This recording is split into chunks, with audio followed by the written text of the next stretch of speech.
Python में data structure start करते ही कुछ लोगों का दिमाग खराब हो जाता है क्योंकि उन्हें लिस्ट, टपल, सेट और डिक्शनरी में फ़र्क ही समझ में नहीं आता। तो आओ अगले 1 मिनट में समझाता हूँ क्या फ़र्क होता है। लिस्ट होती है हमारी ऑर्डर्ड और म्यूटेबल कलेक्शंस ऑफ डाटा। इसमें हम एक ऑर्डर में हमारा जो डाटा रहता है वो सेव रहता है, और म्यूटेबल मतलब वो चेंजेबल होता है। इसमें हम लिस्ट मेथड्स का यूज़ करके इस डाटा को चेंज कर सकते हैं, और ये बेस्ट होता है स्टोरिंग सीक्वेंसेस और डायनेमिक डाटा को स्टोर करने के लिए। जबकि टपल जो होती है हमारी ऑर्डर्ड होती है, बट वो इम्यूटेबल होती है, उसमें हम चेंजेस नहीं कर सकते जैसे हम लिस्ट में कर सकते हैं। बेस्ट यूज इसका होता है फिक्स्ड कलेक्शंस के लिए और डिक्शनरी कीज के लिए।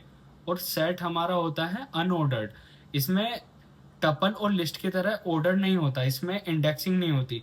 इसमें होता है कि एक बास्केट में तुमने कई सारी चीज़ें डाली हुई हैं, बट उसका कोई इंडेक्स नहीं है, उसमें बस तुमने डाली हुई हैं। तो ऐसे सेट काम करता है, लेकिन उसमें यूनिक एलिमेंट्स रहते हैं। उसमें कोई भी एलिमेंट तुम्हारा डुप्लीकेट नहीं हो सकता, जबकि लिस्ट और टपल में हो सकता है, तो सेट में नहीं हो सकता। और ये होता है हमारा बेस्ट रिमूविंग डुप्लीकेट्स के लिए और सेट ऑपरेशंस को परफॉर्म करने के। सेट ऑपरेशंस जैसे हमारे यूनियन, इंटरसेक्शन एंड ऑल।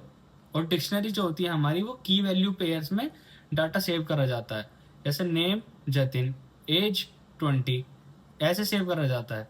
और ये बेस्ट रहता है हमारा फास्ट लुकअप्स के लिए। इसका लुकअप बहुत फास्ट होता है। लिस्ट में अगर तुम आइट्रेशन करोगे फॉर लूप लगा के तो वो फास्ट नहीं होगा इतना, लेकिन डिक्शनरी में की वैल्यू पेयर की मदद से जो लुकअप होता है वो बहुत फास्ट होता है, और स्ट्रक्चर्ड डाटा को इसमें रखा जाता है। तो फिर अब कंफ्यूज मत होना लिस्ट, टपल, सेट और डिक्शनरीज में। ओके।